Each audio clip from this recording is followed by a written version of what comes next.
உப்பு சேர்த்துடலாம். கொஞ்சம் ஒன்று குழம்பு ரெடி ஆகிடுச்சு, தாளிச்சு ஊற்றிட வேண்டியது.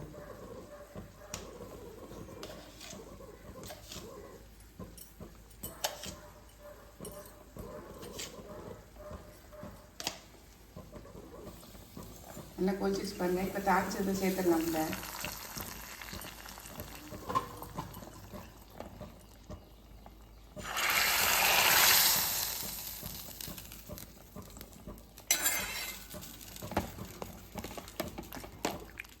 சாம்பார் ரெடி ஆயிடுச்சு. இனிப்பு பணியாரம் தான் பார்க்க போகிறோம். 1 கப்பு வந்து இட்லி மாவு எடுத்துருக்கேன். இதில் 1 டேபிள் ஸ்பூன் வந்து அரிசி மாவு, இதோட நாட்டு சர்க்கரை வந்து ஒரு 1/4 கப் அளவு எடுத்துருக்கேன். கொஞ்சம் பெருங்காயத்தூள் எல்லாத்தையும் சேர்த்து நல்லா மிக்ஸ் பண்ணி விட்டுறலாம்.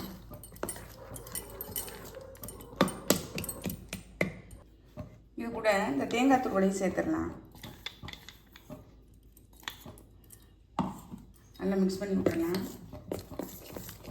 பனியார குழியில் ஊற்றி எடுத்துடலாம். கல் சூடாயிடுச்சு. நம்ம இப்போ பனியாரத்தை விட்டுடலாம்.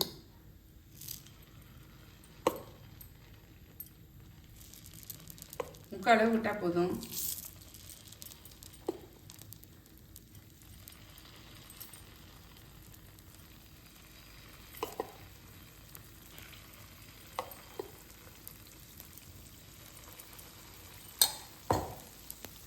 திருப்பி விட்டுறலாம். நம்ம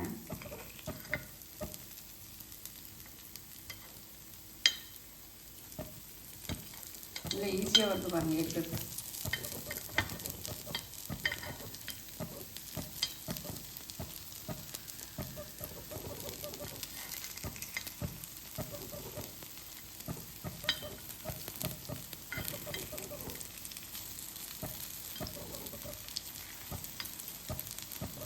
வந்த உடனே எடுத்துடலாம்.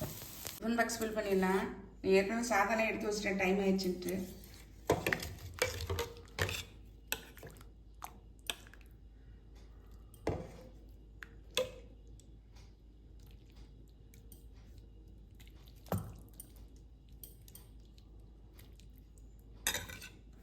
சாதம், தயிர் சாதம், வெண்டைக்காய் பச்சடி.